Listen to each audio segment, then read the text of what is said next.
areas of triangles and parallelograms. Going ahead and thinking about these phrases, is the area of your journal greater than, less than, or about the same as 1 square foot? If you said less than, you are correct. Is the area of the board, our whiteboard, is that greater, less, or equal to 1 square meter? And once again, that is going to be less. Is the area of your seat of your chair greater, less, or equal to 4 square feet? And that is also going to be less. Remember, when we're talking about square feet, it's a foot by a foot. And in this example, it would be 2 feet by 2 feet. 2 times 2 is 4. So is your chair that large? All right, going ahead, before we get started today, we're really going to need to understand the idea of base and height. A dashed line segment shows the height, and it is perpendicular to the base. So here is our height, okay? And remember, with the word perpendicular means it creates a 90-degree angle with the base. Taking a look right here would be our height. It creates a perpendicular line to our base. Looking at this next example, it's quite different because usually we would say, hey, this is our base, but what would our height be? And we need to go from the bottom then, which would be right here, to the top, which that doesn't go all the way up. So this wouldn't be the best example for our height. So sometimes we need to turn it around or move our page, and we could see that this could be our base. Perpendicular to it could be straight right here. It just means to have a straight line that is perpendicular. We could also have said that this is our base, but then this was our height. So there's more than one way to look at all of these problems. Taking a look, this is our base, perpendicular, going to the highest point, opposite side. Taking a look again, base, height. We never want to have our base intersecting lines. So you can see how it cuts through a couple lines.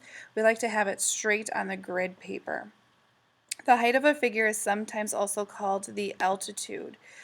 What is the base? The base can be any side.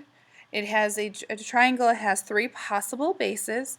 A parallelogram has 4 possible bases. The base is often chosen to be the side that figure sits on. So where is it standing? We're going to be taking a look once again and trying to identify the base and heights of all the shapes on page 313 in your math journal. Remember, as we just read, any of the sides technically can be the base and the height, but we need to make sure that the height works with the base. It creates a 90-degree angle. So if we're taking a look at D here, we could say that this is our base, and then from the highest point straight down is our height. We often think about going to that highest point and dropping a rock straight down, and that will help us create the correct height. Taking a look, we could say that this is our base, and here is our height.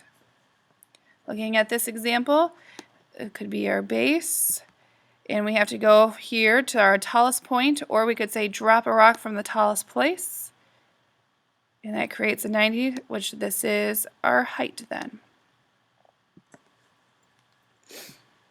This is our base, followed by height. Taking a look at this example, we might have to maneuver or change it. I would typically look at this as my base, and this would be the height of it. Using dashed lines to draw rectangles that enclose each of the triangles on Math Journal page 313. Using the rectangular method, you can usually fill out and find the area, which is something that we're going to be working on. So that is a review from our lesson from the other day, where we need to enclose each of them. Okay.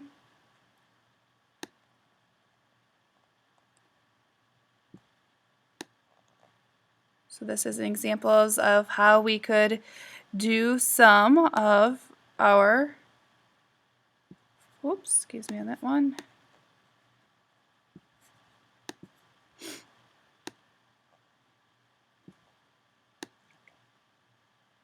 And then we have our rectangle there. Remember, when we have triangle pieces, we have to figure out the half of it. So taking a look at A, we have 1, 2, 3 by 1, 2. So that's 6 square units, which is right here, but we only need half of it, which would be 3. Another way to do it is to realize our formulas, and these are very important and probably should be included in your notes. We know for rectangles that to find the area of a rectangle, we just do base times height. When we're doing triangles, anytime we see a triangle, it is going to be your base times your height, and you're going to multiply it by half or divide it by 2. Area of a parallelogram, which is very similar to the shape of a rectangle, and it's got the same formula, so base times height. Really should be in your notes. So if we're taking a look at a few of these examples, first, figure out what type of shape it is. We should see that it is a triangle, and based off of our information from this slide, we should know that we have to do base times height times a half.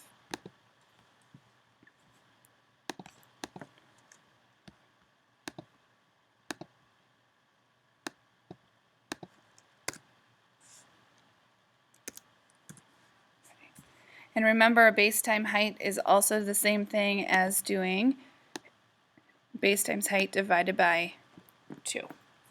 So looking at our example, our base of 2, a height of 8. 8 times 2 is 16. 16 divided by 2 is an area of 8. Taking a look, our base of 5, a height of 1.5. So 5 times 1.5.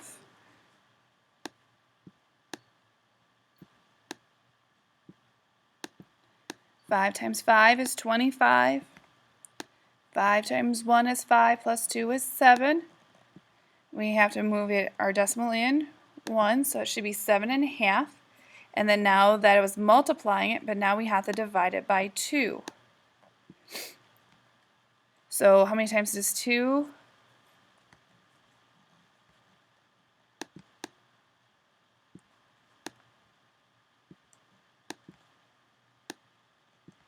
Going to 7 is 3, left with 6. Subtract, we get 1. Decimal goes straight up. Brother brings down. How many times is 2 going to 15 without going over? 7, just 14, which is 1.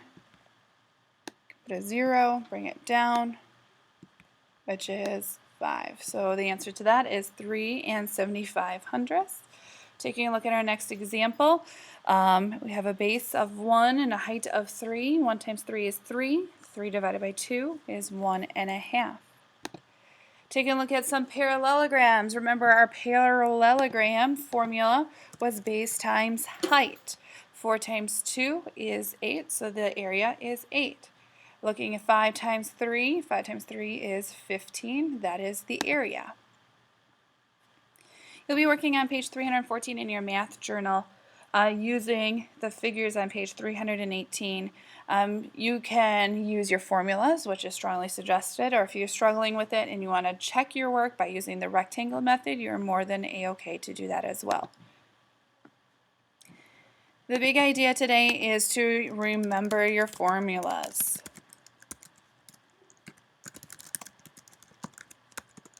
So rectangle is base times height.